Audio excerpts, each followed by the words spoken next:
وَنُفِخَ فِي الصُّورِ، اور جب سور میں پھونکا جائے گا، فَصَعِقَ مَن فِي السَّمَاوَاتِ وَمَن فِي الْأَرْضِ، تو ہر کوئی جو بھی آسمانوں اور جو بھی زمین میں ہے سب کے سب بے ہوش ہو جائیں گے، اِلَّا مَن شَاءَ اللَّهُ، مگر جسے اللہ چاہے۔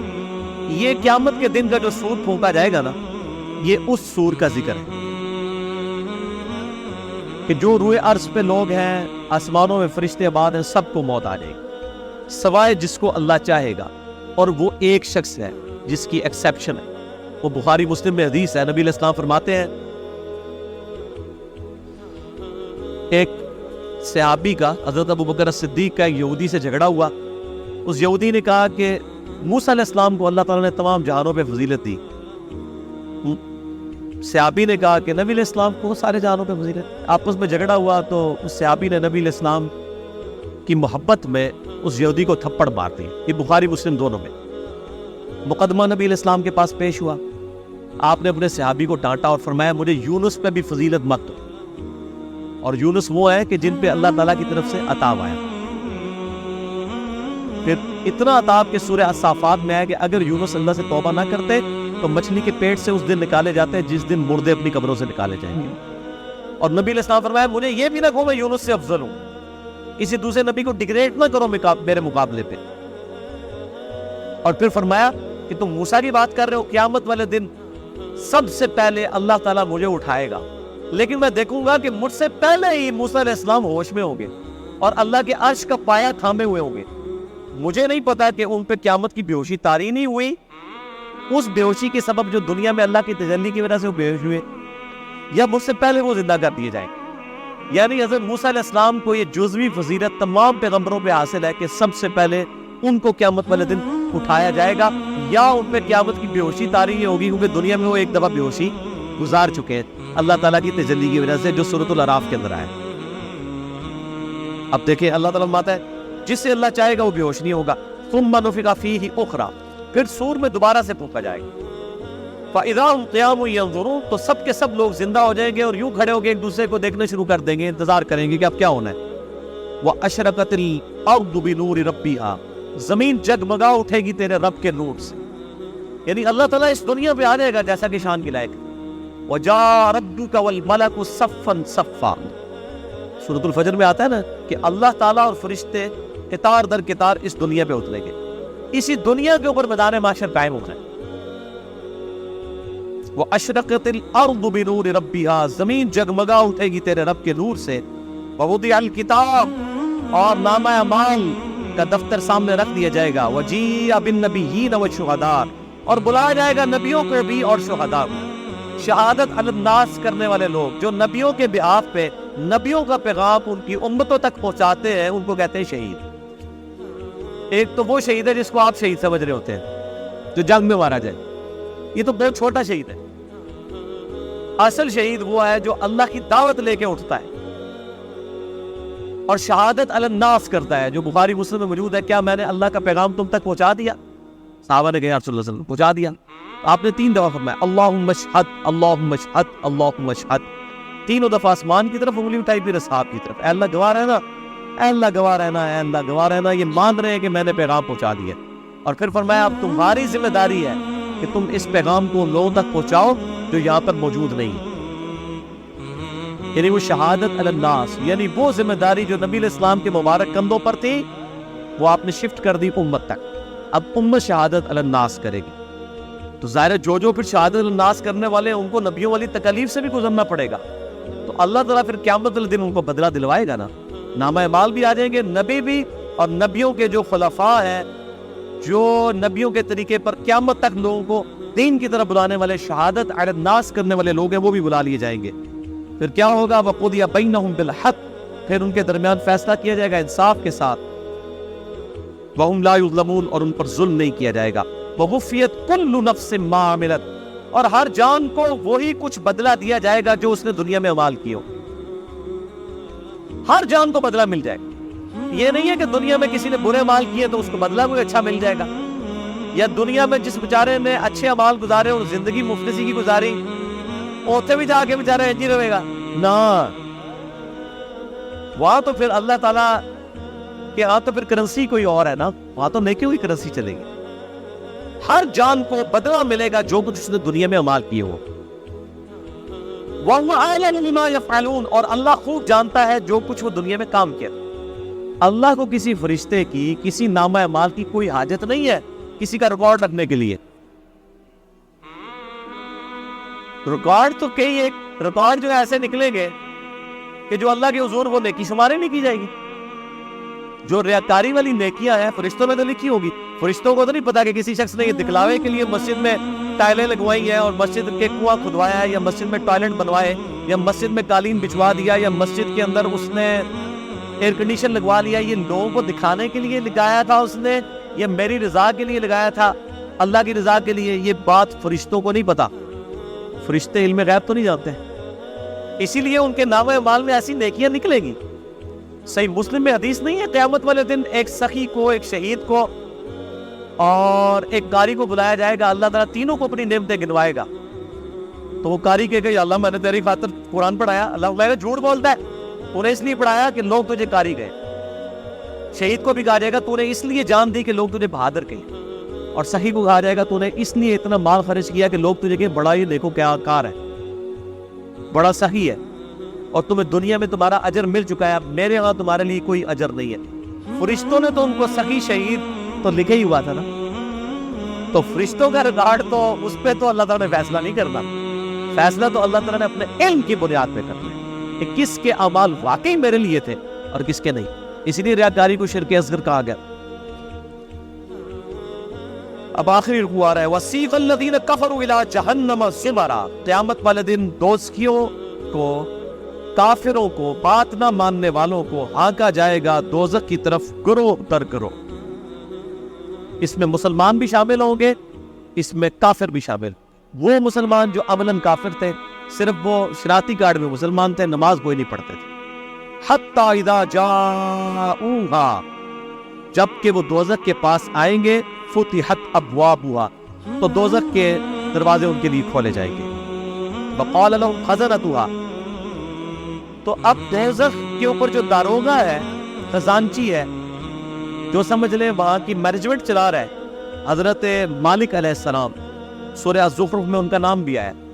تو دوزخ کے پورے معاملات ان کے انڈر ہے, چیف ایگزیکٹو ہے وہاں کے. تو جب دوزخیوں کو لایا جائے گا نا دوزخ کے دروازے پہ, تو پہلے جو جنہوں کہتے ہیں پہلا مینا جڑا نا انہوں نے مار رہا ہے. وہ خزانچی کیا کہے گا؟ وقال لهم خزنتها وہ خزانچی کہے گا الم یاتکم رسل منکم اے تمہارے پاس کوئی رسول نہیں آیا تھا دنیا میں؟ اوے بدبختو دوزخ تک پہنچ گئے ہو, کیا تم ایسے لوگ ہو کہ جن کے پاس کوئی رسول نہیں آیا کہ ان کو پتہ ہی نہیں چلا؟ اصل میں تو رسول آیا ہوگا, یہ ان کو ٹانٹ کروایا جا رہا ہوگا. اور آپ قربان جائیں, اللہ نے آپ کے اوپر کتنی نعمت تمام کی اور میرے اوپر کتنی نعمت تمام کی کہ قیامت کے دن کا ڈراپ سین وہ ویڈیو پہلے ہی قرآن میں چلا کے بتا دیے کہ یہ کچھ ہونا ہے. اگر یہاں میں کسی کو یہ مستقبل کی ویڈیو دکھا دوں آپ میں سے کہ جی آپ میں سے جو فلاں شخص بیٹھا ہوا ہے, جیسے ہی یہاں سے سیڑھی اتر کے روڈ کراس کرے گا ٹرک کے نیچے آگے مارا جائے گا, ویڈیو دیکھ لیں اپنی, تم نکلنا ہی نہیں, تو کہہ رہا میری کمر کتنے بنا دو, میں یہ اڑتا یہی ہوگا نا. لیکن یہ قیامت کے دن کا ڈراپ سین بتایا جا رہا ہے, لوگوں کے کان پہ جوں تک نہیں رینگتی. اور اکثر لوگوں کو تو وہ یہ چیزیں قرآن پڑھنے سے ہی دور رکھا جاتا ہے. تو اللہ تعالیٰ ماتا ہے کہ وہ خزانچی کہ تیرے پاس کوئی رسول نہیں آئے تمہارے پاس, منکم یتلون علیکم آیات ربکم جو تمہارے رب کی آیات تم پر تلاوت کرتے, وَيُنذِرُونَكُمْ لِقَاءَ يَوْمِكُمْ هَذَا اور تمہیں ڈراتے آج کے دن کی ملاقات سے کہ تمہیں اپنے رب کے حضور پیش ہونا ہے. اس جو یہ ملاقات ہونے والی تھی اس کا ڈر سنانے والا کوئی پیغمبر دنیا میں نہیں آیا تھا. اب دیکھ لیں اللہ کے حضور بزرگوں والا کوئی کنسیپٹ نہیں ہے. اللہ کے حضور دائی جو ہے, امام جو ہے, وہ صرف پیغمبر ہے. یہاں تو ہونا چاہیے تھا نا کہ کوئی بزرگ نہیں آئے, کوئی فرقیاں دے بزرگ, کوئی شیخ الحدیث جنہوں نے تانوں گل دسی ہوئے, وہ سارے کے سارے ڈاکی ہیں. اصل میں جو ریپریزنٹیٹیو ہے گاڈ کا آن دا فیس آف ارتھ وہ صرف پیغمبر ہوتا ہے, باقی تو سب ڈاکی ہیں, سب کے سب. وہ تو مڈل مین ہے. اصل میں جو پرسنالٹی ہوتی ہے وہ صرف پیغمبر ہوتا ہے. قالوا بلا، وہ کہیں گے ہاں کیوں نہیں، آیا تو تھا، ولکن حقت کلمۃ العذاب علی الکافرین، لیکن اب کیا ہو سکتا ہے، جو بات نہیں دنیا میں مانتے تھے اپنے پیغمبروں کی، ان پر اللہ کا عذاب تو آ کے رہنا تھا، ہم نے دنیا میں بات نہیں مانی، ہمارا یہ جام ہو کر ہی رہنا ہے۔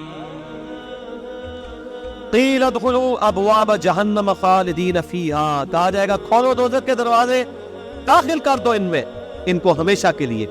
فبئس مثوى المتکبرین، کیا ہی برا ٹھکانہ ہے تکبر کرنے والوں کا۔ اور تکبر کی ڈیفینیشن میں پہلے بتا چکا صحیح مسلم سے کہ تکبر یہ ہے کہ تم حق بات سے اناد کرو اور لوگوں کو حقیر سمجھو۔ اب سائملٹینیس کنٹراسٹ، اہل جنت جو ہے وہ کیسے پیش ہوں؟ وسیق الذین اتقوا ربهم الی الجنۃ زمرا، اہل جنت کو بھی گروہ در گروہ جنت کی طرف لے جایا جائے گا، یعنی جنتی بھی گروہوں کی شکل میں چل رہے ہوں گے۔ ظاہر ہے کہ کسی ایک دائی کی آواز بھی لبیک کسی نے کہا ہوگا، یعنی ہر زمانے میں حق کی آواز بلند کرنے والے لوگ موجود ہیں جنہوں نے اپنی عبادت نہیں کروائی، اللہ کی عبادت کروائی۔ ایک وہ لوگ آواز بلند کرنے والے ہیں جنہوں نے اپنی تجوریاں بھری، جنہوں نے اپنے نذرانے بھرے، جنہوں نے لوگوں کو اپنی ذات کی طرف لگایا، اور جب ان سے کہا گیا کہ اللہ کے ساتھ لگاؤ تو کیا جو پیچھے تو اللہ ہی ہے نا جی، اور جب کہا گیا کہ نبی علیہ السلام کے ساتھ لوگوں کو جوڑو تو انہوں نے کہا جی یہ بزرگ جو ہیں جو ہمارے امام ہم نے کھڑے کیے ان کے پیچھے نبی علیہ السلام ہی ہے۔ نبی علیہ السلام کو بھی بیک فٹ پہ کر دیا، اللہ کو بھی بیک فٹ پہ کر دیا۔ ان بزرگوں کی بات نہیں ہو رہی، واقعی جنہوں نے اللہ کی دعوت دی ہے، شہادت علی الناس کرنے والے، گروہ در گروہ جنت میں داخل کیے جائیں گے۔ حتی اذا جاؤہا، یہاں تک کہ جب وہ جنت کے دروازوں کے پاس پہنچیں گے، وفتحت ابوابها، تو جنت کے دروازے پہلے ہی کھلے ہوں۔ پوائنٹ ٹو بی نوٹڈ، دوزخیوں کے لیے دروازے پہنچنے کے بعد کھولے جائیں گے، اور جنتیوں کو جب جنت کے دروازے پہ لایا جائے گا تو پہلے ہی کھولے ہوئے ہوں گے۔ اللہ تعالیٰ ان کو ایک لمحے کے لیے بھی تکلیف نہیں دینا چاہے گا کہ ان کے لیے کوئی سسپینس باقی ہو کہ پتہ نہیں اب یہ کون سا دروازہ کھولنے والا ہے۔ اور جنت کی خوشبو کتنی دور سے آ رہی ہوگی، پہلے ہی جنت کے دروازے کھلے ہوں گے، اتنا ڈیلے بھی اللہ تعالیٰ ان کے لیے نہیں کرے گا۔ وہاں پہ خزانچی نے کیا کہا تھا، تمہارے اندر کوئی رسول نہیں آیا کہ تمہیں کوئی صحیح بات بتاتا ہوں؟ وہ کہیں گے ہاں جی آیا تھا لیکن ہم نے بات نہیں مانی۔ یہاں پر جو رضوان ہے جنت کا داروغہ، وہ کہے گا وقال لهم خزنتها، کہے گا جنت کا خزانچی سلام علیکم، کہے گا تم پر سلامتی ہو، تم اور بڑے اچھے رہ گئے ہو، تم لوگ بڑے پاک صاف لوگ ہو، تم فادخلوها خالدین، اب ہمیشہ کے لیے جنت میں داخل ہو جاؤ۔ کہے گا بڑے چنگے رہ گئے ہو تسی، اللہ دے بندے ہو، تکو دوسرے نال کی پہ ہوندا جے۔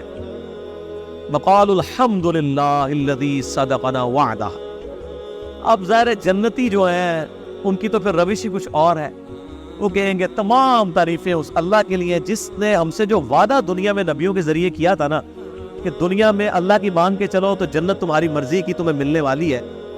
تمام شکر اس اللہ کا ہے جس نے اپنا وعدہ پورا کیا۔ وَأَوْرَثَنَا الْأَرْضَ نَتَبَوَّأُ مِنَ الْجَنَّةِ حَيْثُ نَشَاءُ، اور اس نے ہمیں ایسی جنت کا وارث کر دیا کہ جس میں ہم جہاں چاہیں گے رہیں گے۔ فَنِعْمَ أَجْرُ الْعَامِلِينَ، پس کیا ہی بہتر اجر ہے عمل کرنے والوں کا۔ دودھ پینے والے مجنون نہیں، عمل کرنے والے۔ عمل کیے بغیر کچھ بھی نہیں ہونا، خالی کھوکھلے نعروں سے کچھ نہیں ہونا۔ اللہ تعالیٰ ہمارے کہ کیا ہی بہتر اجر ہوگا عمل کرنے والا۔ وَتَرَى الْمَلَائِكَةَ حَافِّينَ مِنْ حَوْلِ الْعَرْشِ، تم دیکھو گے اس دن کہ فرشتے اللہ کے عرش کے گرد جو ہے وہ گھیرا ڈالے ہوئے ہوں گے، یسبحون بحمد ربہم، اپنے رب کی تسبیح بیان کر رہے ہوں گے حمد کے ساتھ۔ وہ بخاری مسلم میں آ گیا، بخاری کی آخری حدیث یہی ہے۔ اللہ تعالیٰ کو دو کلمات بہت پسند ہیں جو زبان پہ ہلکے ہیں لیکن میزان عمل پہ بہت بھاری ہیں، سبحان اللہ و بحمدہ سبحان اللہ العظیم، یہ فرشتوں کا کلام ہوگا۔ یعنی جسے کہتے ہیں ڈراپ سین آف قیامت، یہ ہو رہا ہوگا کہ جب جنتی جنت میں داخل ہوں گے تو فرشتے اللہ کے عرش کے گرد جمع ہوں گے اور سبحان اللہ و بحمدہ اللہ کی تعریفیں بیان کر رہے ہوں گے۔ وَقُضِيَ بَيْنَهُمْ بِالْحَقِّ، اور ان کے درمیان فیصلہ کیا جائے گا حق کے ساتھ، پرپسفل، با مقصد۔ جس نے دنیا میں اچھے مال کیے اسے اچھا بدلہ، جس نے برے مال کیے اس کے لیے برا بدلہ۔